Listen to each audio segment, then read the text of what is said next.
So this segment we're going to be talking about Brexit is finally dead and the Tory party will soon suffer the same fate. So this is an article from the Telegraph, and what's interesting is this is the second, I think, or third week in a row this author has been very critical of Brexit despite being a Brexiteer, and the Tory party despite them being the Brexit party. So this article is similar to the one we covered before and is written by the same person, but it's newer, covering the death of Brexit and the Tory party. It's just fun. Plus, it's a Brexiteer here doing the damage, so there's so many wins here. So the cliche goes that, quote, time is running out, end quote, to make something of Brexit. But on Thursday the 9th of February, the last speck of sand in the hourglass finally fell. It really is all over. This referring to the Secret Summit, which was about the UK looking at a new approach to the EU, less antagonistic and more of a bridge-building approach. It shows you that there were different views on what Brexit meant, but also shows the Brexiteer arguments are dead. We need to watch out for the stab-in-the-back myths that we saw in Nazi Germany, because if that takes hold, things won't end well. So pushing back on the narrative that Brexit could have worked needs to be debunked strongly, which I do on the channel all the time. Of course, the status quo order is trying to be subtle, even polite about its magnificent triumph over Leave populism and, yes, the status quo of Rishi Sunak, who backed Brexit, and Michael Gove, who led the Leave campaign. Yes, of course, they were always against Leaver populism. This is a clear lie because this populism has led us here, with a country that is struggling without even doing the mass deregulation that these people want. You can see how the stab in the back theory can take hold here, that the chance of a magnificent win was stolen by an almost mythical group. The exchange dwelled heavily on the fact that, quote, Brexit is not delivering, end quote, and there was broad support for a closer relationship with the EU. In other words, both sides agreed that the dream of meaningful divergence has fallen into a deep coma, and it's not really both sides here. Labour are against any real divergence. This is potentially what Sunak and Gove are finally understanding that, but the Brexit deregulation bill is still working its way through Parliament, but the ERG and other radical Brexiteers still exist. So clearly this isn't the case that both sides agree that mass deregulation is a bad idea. This meeting wasn't really about divergence anyways, it was more about diplomacy and cooperation, rather than anything on a regulation level, from what I've read about the summit anyways. Maybe she's read something different. A proverbial contract to switch off the project's life support machine was subsequently signed. Not that Brexit's demise was all part of some elaborate plot. The project has been mortally wounded for some time, and there simply wasn't the political will to save it. And it's funny how this Brexiteer seems to abandon the Brexit project so quickly. She can move to the blame step. Brexit itself was never going to work, and the lack of a plan just made it worse. We have no real idea what we wanted the country to be. Johnson lied to people about what being outside the single market would even mean, talking about no non-tariff barriers, but we have lots of non-tariff barriers. You can even argue about being outside the customs union has added a lot of non-tariff barriers as well. It was never going to work when the expectations were set so high. The idea that we could have full access to the single market barrier-free, but then also do trade deals with other countries, and we would not pay into the EU budget. It's just going to be ridiculous, absolutely ridiculous. The idea that we'd be in a customs union and the single market with the EU and do trade deals with other countries, madness. We could dwell at length on who killed Brexit, but in truth, as an Agatha Christie's Orient Express, everybody wielded the knife. It was Theresa May who squandered her parliamentary majority and thus gravely weakened Britain's negotiating position against Brussels. And, that's nonsense. Brexit was killed by the people who overpromised, by the ones who lied. Who told people there would be this new golden age in the UK, a country that would do trade deals all over the world like back in the Empire days, but not with the end of a weapon, but with, goods. It wasn't May. It wasn't May that blundered her majority. It wasn't just down to that. But there was no guarantee her deal would have got through Parliament, even if she had a majority of 12, which is what David Cameron had. What Cameron basically gifted her. There were lots of ERG types and Eurosceptics that probably would have sunk her deal regardless. Blaming May goes to show you how pathetic some Brexiteers are. It was the political class who would never see the project as more than just a damage limitation exercise. Who is the political class? We had Johnson, Brexit Vote Leave leader, Truss, the reform Brexiteer, the zealot, and Sunak, another Brexiteer. You can't blame the Tory party leader. The Tory party was purged of most Remainers by Johnson.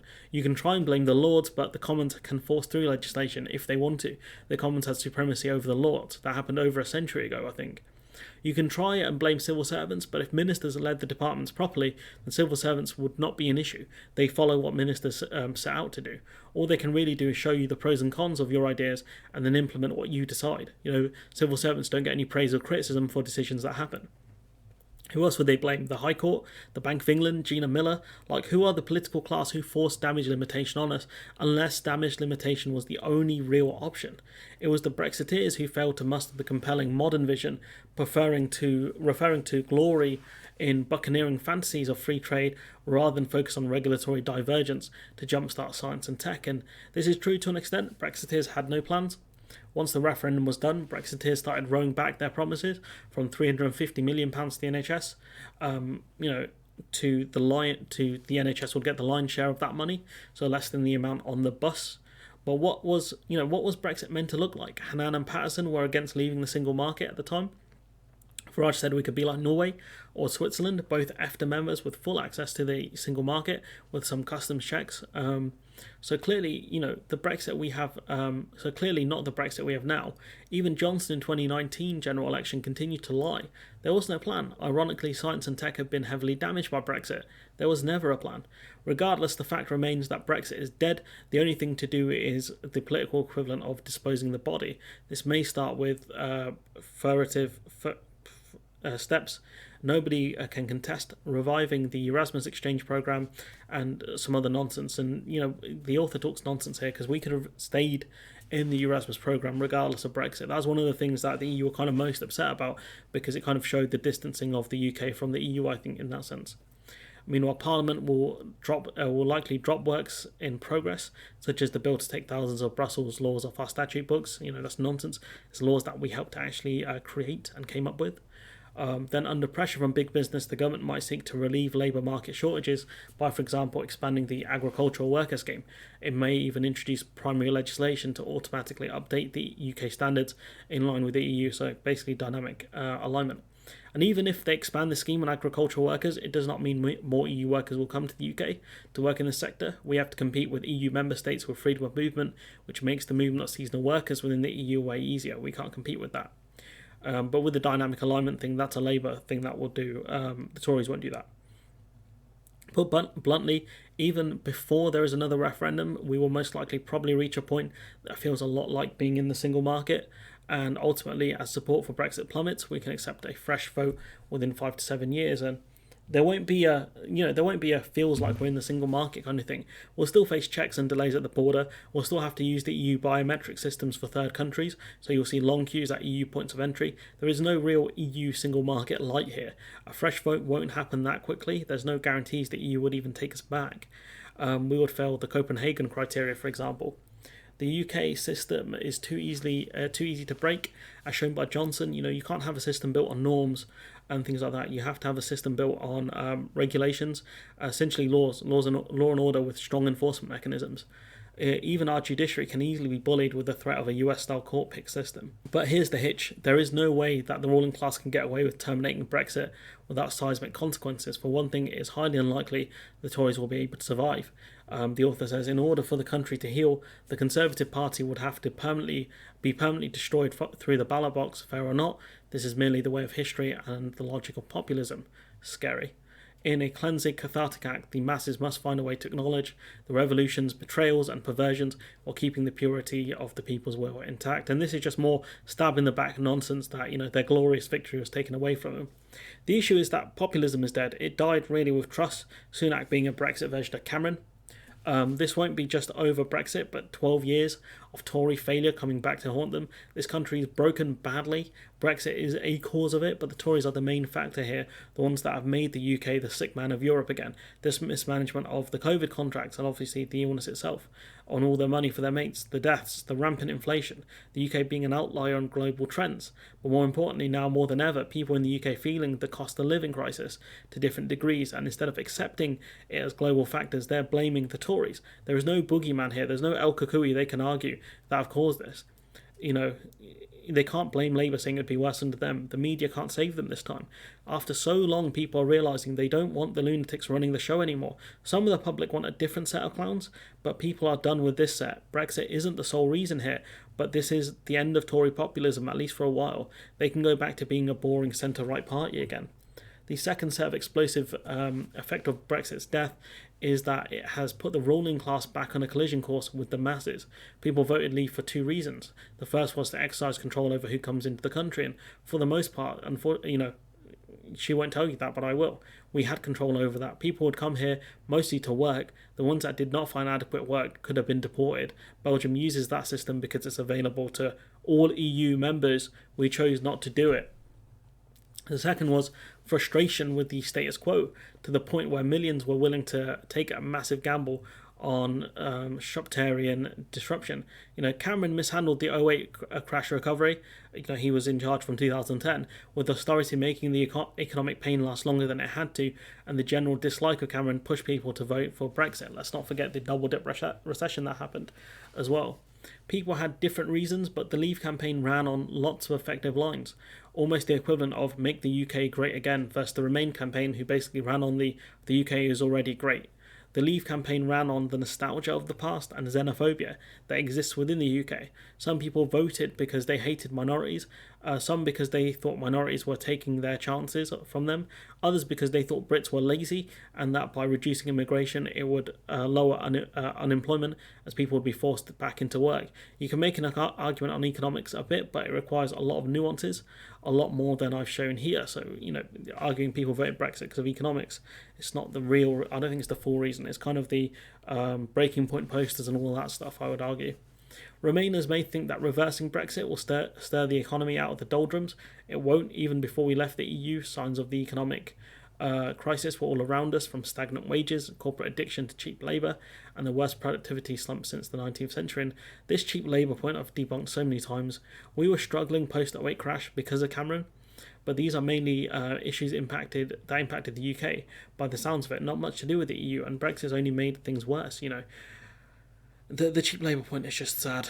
In response to this charge, Whitehall's orthodoxy can only babble about the productivity puzzle and poor British management practices, as it clings to a defunct neoclassical economic approach that puts price competition rather than innovation competition at its heart. That is how deep the Brexit ditch has become. Not only do our elites have no compelling plan for fixing things, they do not intellectually understand the core issues. And innovate what?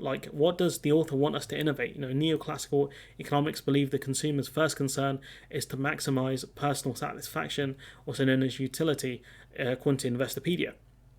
This model seems fine, I guess, but really we should be focusing on Keynesian economics. If the levelling up program was good, you would argue it's a good use of money. But she's right, politicians have no idea to fix the nation's problems, but neither does she or any other Brexiteer, because you notice she's put loads of criticisms here, but no real solutions, apart from innovation, a buzzword. She says there's no time to mourn. The predicament of this country is too grave. Trussites have decided to focus on pressuring Sunak on tax cuts, but more urgent is a realistic growth plan that can be effective even in spite of high taxes and irksome EU regulations. This will be difficult, but not impossible. After all, although taxes were levied during the Industrial Revolution, this actually incentivized entrepreneurs to cut costs by innovating with new steam-powered machinery. So, classic blame the deep state. Anyone who is a Trussite should not be trusted with a pen, let alone the economy. And so now higher taxes aren't a bad thing because companies will learn to innovate.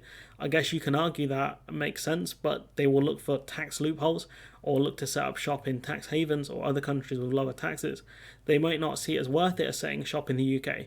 What forces innovation is either a maniac like Steve Jobs type, who is just there to push a company to its limit, a government that wants to really push R&D or competition.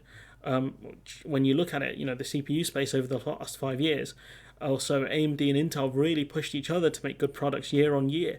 Those the years where Intel had a near monopoly because AMD were in the wind.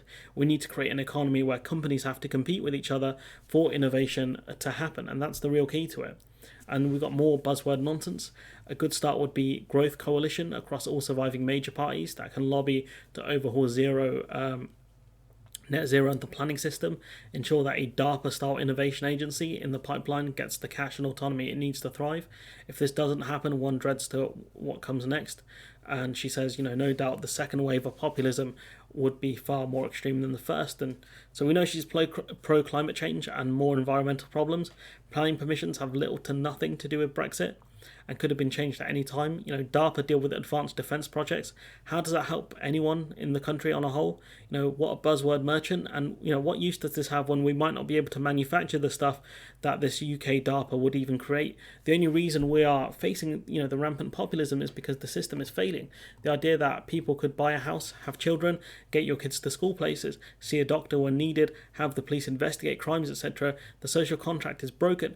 We pay taxes. We are paying record amounts of taxes here since the Second World War, and we get little back. The Tories broke the contract, and that's what's the key cause of populism.